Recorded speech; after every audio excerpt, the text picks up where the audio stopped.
Хүүхдээ хүмүүжүүлдэг. Хүүхдээс бараг айдаг хүмүүс. Их эцэг нь бараг айж шүү дээ одоо. Одоо хүүхдээ орлонгууд уцаа маа гар утсаа ав гэдэг ингээд. Тэр чи одоо ямар учир вэ? Тий одоо тийм байна штэ. Хүүхдээс айж штэ. Тэр бол буруу штэ. За яах вэ тэгэл нэг хүний эрх гэл нэг ярих юм. Эрхийг мэдээд байгаа юм бол үүргийг мэдүүлэх дээ хүүхдтэй. Ямар үүрэгтэй байх юм хүүхэд? Хүн ер нь ямар үүрэгтэй байх юм те? Тий, өстой гоё штэ. Өстой гоё байна л гэж хэлж байгаа. Гоё үнэртэж байна гэж. За та нүүдэлч нааданда хэд дэх жилдээ ирв? 6 дахь жилдээ ирлээ.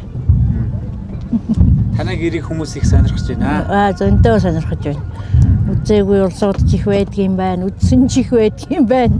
Дахин үзмээр санагдсан гэдээ ирж явах хүн байдаг юм. Дахиад уулзахаар ирлээ гэж. Тий, дахиад уулзахаар ирлээ л гэж явах. Тэгжил байдгийн байна. Гэрээ товчхон танилцуулбал та. Сархин нэгэн тоонтойгэр. За тоон нь голын боодлоор 2 сална, өнийн салахгүй. Тэгээд загиргийн юугаар бургасаар хийсэн. Тэгэл тамины ноосоор бусад хэрэглэлийг хийсэн байгаа. Бургасан хантай, 4 хантайгэр. Хэдэн жилийн настай гэрвэ? За би одоо 70 хүрлээ. Тэгээ миний элен зэмээ өвөөгийн гэр гэхээр одоо 150 жил болцсон гэж. Донтойг үзэх гэж ирж байгаа юм. Донтойгоо баярлалаа. Ер нь одоо энэ соёлын өвөө хамгаалах те энэ тал дээр та юу хэлмээр байна? Өв соёл уламжлал гэдэг чинь одоо бидний одоо гол юм шүү дээ. Хамгийн гол юм л одоо энэ л байна шүү дээ. Тэгээд одоо энэ өөрснийхөө эдэл хэрэгжилж байгаа юмыг ч гэсэн хайрлж хамгаалж байх нь л одоо зөв юм байна те. Одоо ээж аавынхаа эдэл хэрэгжилж байсан юмыг хайрлж. Одоо ер нь тэгээд одооны юм ч гэсэн л одоо ямар нэгэн юм чинь мод загвар чинь 10 жилээр эргэж үйдэг гэж ярихад одоо эн чинь бидний одоо хэрэгжилж байгаа юмнууд бол бас 10 жилийн дараа бас ийм болж мэдхэл юм. Тэгэхээр юм хайрлж байх нь зөв юм. Зөв эдэл хэрэгжилж байх нь зөв юм. За тэгээ ээж ааваас үлдсэн юм байдаг бол тэрийг хайрлж хамгаалж авч байх нь хэрэгтэй юм да. Үр хүүхдтэй одоо зааж ийм юм байжээ гэдгийг таниулж хэлж байх нь зөв юм байна гэж би боддгийн да. Залуучууд захаа хүндэлж яваарай. Тэ? Түүнээ хүндэлж яваарай гэдэг тухай та энэ залуучуудад хандаад юу хэлмээр вэ? Тэ одоо ээж аавыгаа хүндэлэх хэрэгтэй, ахмад насны хүндэлж байх хэрэгтэй. Одоо хүний хүндэлнэ гэдэг бол масар том хүмүүжил шүү дээ. Ер нь бол хүний хүмүүжил гэдэг бол суур хүмүүжил гэдэг бол мундаг. Одоо ер нь ээж аавыгаа хайрлж тэгж байсан хүн бол настай хүнийг хайрлах л баг. За тэгээд одоо тэрийг мэддэггүй хүн бол бас хэцүү л байх л да. Тэгжил одоо ер нь тэгээд настан аав ээж янз бүрийн юм хайрлж яваарай л гэж хэлье. Ах эгчийгээ хүндэлж тэг ахыгаа алд дүүгэн дэлэм хүндэл гэж байдаг шүү дээ. Ардын зүйрүүгэнд байгаа шүү дээ. Тэгэхээр одоо тэрийг л хүндэлж явах хэрэгтэй юм аа. Ахмад настан. Хүний энэ гэр орны хүмүүжил гэж яагаад чухал вэ гэдэг тухай та яриач. Харин тийм гэр орны суур хүмүүжил гэдэг бол маш чухал. Суур хүмүүжил. Ерөөсөө гол нь суур хүмүүжил байхгүй юу? Сургуульд орлоо багш нар яах вэ? Өдрийн эдэн цаг хичээл заалаа томоотой бай гэж хэлнэ л зөөр яах вэ? Тэгэхээр их эцгийн суур хүмүүжил гэдэг бол маш чухал. Хүүхдээ зөв хүмүүжүүлэх нь хамгийн чухал л гэж би боддгийн. Ерөөсөө юмыг зааж сургаж багаас нь хүүхдийг жоохноос нь л одоо өдийхөн хүүхэд хүртэл юм ойлгож ухаарч байгаа шүү. Тэрийг л одоо маш их сайн сургаж байх хэрэгтэй байхгүй юу? Тэгээ сургуульд бол одоо бас хэцүү юм л да. Ахын талын юм сургуульд бол байдгүй. Ерөөсөө байхгүй. Хайцсан дандаа л онол яриад байдаг. Ус дээр ахын юмыг бол одоо ердөө заадаггүй хэлдэггүй. Биднийг сургуульд байхад чинь одоо гэр ах уу гэж хичээл орж байлаа. Дархан мужаан гэж орж байлаа. Тэ сандал ширээ одоо юм өөрснөө хийдэг. Бид нар чинь цэцэг навчаа, носныхаа ачуур дээр цэцэг навч уйдаг.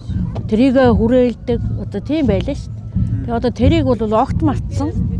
Тийм учраас энэ хүүхдийн одоо хийх ажил байхгүй.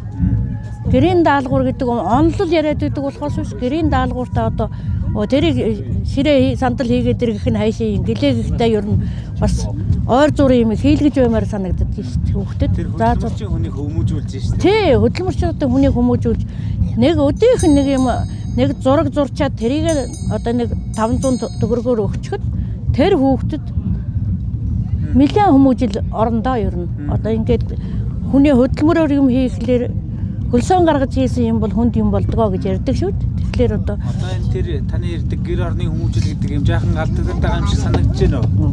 Жааханаар барахгүй. Одоо ерөөсөн байхгүй. Хүүхдээ хүмүүжүүлдэг. Хүүхдээсээ бараг айдаг хүмүүс. Их эцэг нь бараг айж шүү дээ одоо. Одоо хүүхдээ орлонгууд уцаа маа гар утсаа ав гэдэг ингээд. Тэр чи одоо ямар учир вэ? Тэ одоо тийм байна штэ. Хүүхдээс айж штэ. Тэр бол буруу штэ. За яах вэ тэгэл нэг хүний эрх гэл нэг ярих юм. Эрхийг мэдээд байгаа юм бол үүргийг мэдүүлэлтэй хүүхдтэй. Ямар үүрэгтэй байх юм хүүхэд? Хүн ер нь ямар үүрэгтэй байх юм те? Ахмад настангаа хүндэлдэг, ээж аавыгаа хүндэлдэг, гэр орноо цэвэрлдэг. Одоо дүү мөөгөө асардаг. Одоо энэ хүмүүжлийг олголдоо. Суур хүмүүжил гэдэг чинь энэ л байна шүү дээ ерөөсөө. Та гэр орныхоо онцлог юмнуудыг тайлбарлаж ярьж өгөөч.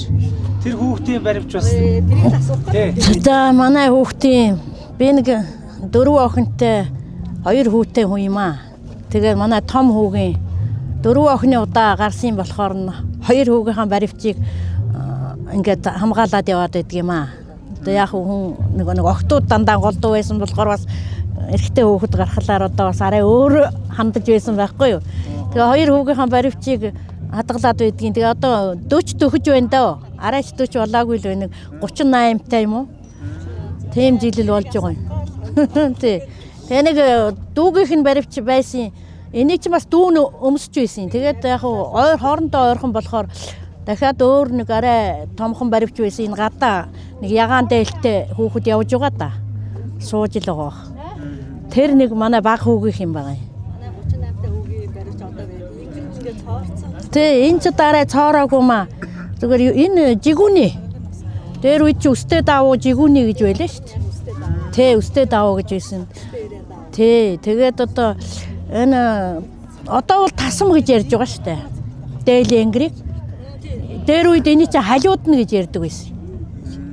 Тэ одоо арисаар нэхийгээр хүүхдтэй дээл хийгээд хар ямаар халиудаад тэгээд өмсгөл хамгийн гоё харагдаж байлаа. Хамгийн гоё байлаа.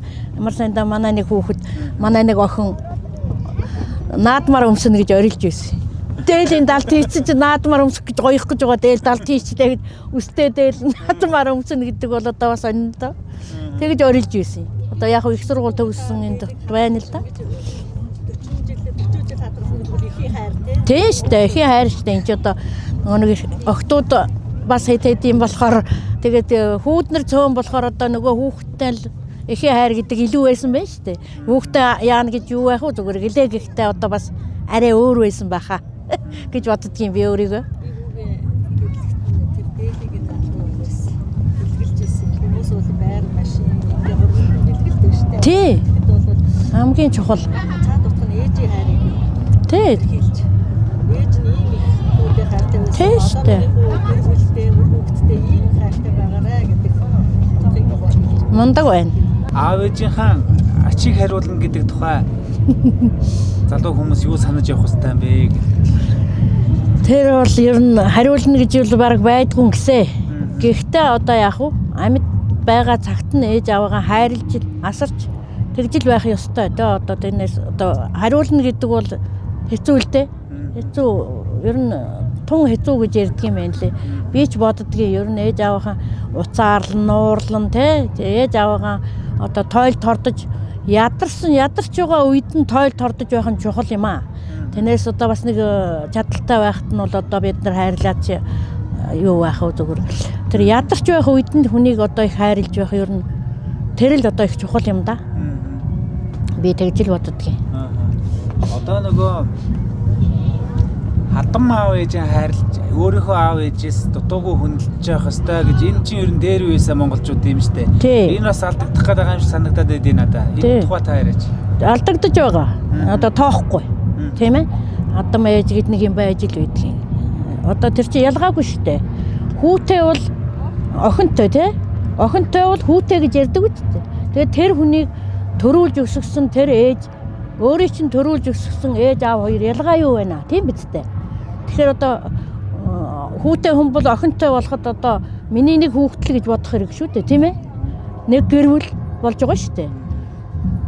Тэрийг тэгээд тэрний их эцгийг одоо өөрийнхөө ээж аав шиг л хайрлах хэрэгтэй байхгүй юу? Тэгээ хайрладгүй. Тоодгүй. Одоо тэр үтгээл хадам их эцгийг нь тоох нь үтгэл өөрийнхөө эцгийг тоодгүй улсууд байна шүү дээ. Их эцгийг тоодгүй улсууд энэ бол одоо баш муруу юм аа. Энийг бол суур хүмүүжлэл голж байгаа шүү дээ. Одоо ээж аавыгаа хайрл хадам ээж аваа хайрл гэж жоохон хүүхдэд сургаад байх нь юу юм зүгээр гэлээ гэхдээ ер нь хүнийг хайрлж сур гэдгийг л маш их хэлэх ёстой байхгүй юу? Хүн байдгаа хүн ч одоо малаа хүртэл хайрладаг үстэй. Тэг чи одоо их эцгийг нь хайрладгүй. Энгийн улсыг ч одоо гудамжиндаг өөрхийн нэг хөгшин хүн явж байхад тэрийг нэг дайрчихын шахаал гарч байна шүү дээ. Тэр бол одоо ямар вэ? Ямар хүмүүжил вэ? Одоо нөгөө аав ээж нь хадам аав ээж нь үг хэлэхээр нөгөө амьдрал заалаа гэдэг ингээд нэг дургуутсах маягтай яваад идэв шүү дээ. Тэр чинь өөрийнх нь төлөө хэлж байгаа гэдэг талаар. Тий. Тэр чи өөрийн сайн сайхан яваасаа одоо хүүгээ хайрлж байгаа хүн охиноо хайрлж л байгаа шүү дээ. Тэгэхээр одоо тэр хүнд зөв санаад хэлж байна тийм үү? За энэ ямар явуул явна л хамаа юу гэвэл хүн хүнд үг хэлэхгүй л байхгүй юу? Тэ?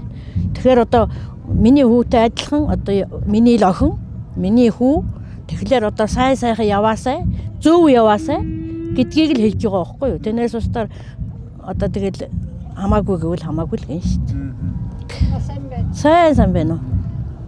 Шүүмжлэгээ шүүмжлээд байгаа юм биш тий? Тийм шүү дээ. Шүүмжлэгээл одоо энэ үнийг муу явуулъя, муухай байлгая гэж хэлж байгаа юм биш шүү дээ. Сайн сайхан явуулъя, хүний зэрэгтэй яваасаа, эрдэм боловсралтай, орон гэрээ сайхан авч явдаг, үр хүүхдээ зөв хүмүүжүүлдэг, хандаа халамжтай ийм байгаасаа эцний үүдэн дээр зөв юм хэлж байгаа байхгүй юу? Тэрийг тоохгүй тэгэл одоо тийм л болсон цаг юм. Тэр бол одоо суур хүмүүжлээ бас л. Би бол тэгж л боддог. Ер нь суур хүмүүжил. Их эцэг ямар байсан те? Тэр үр хүүхдээ ямар хэлж байсан ямар байсан тэрийг л одоо тэр чинь л тэр шүү дээ.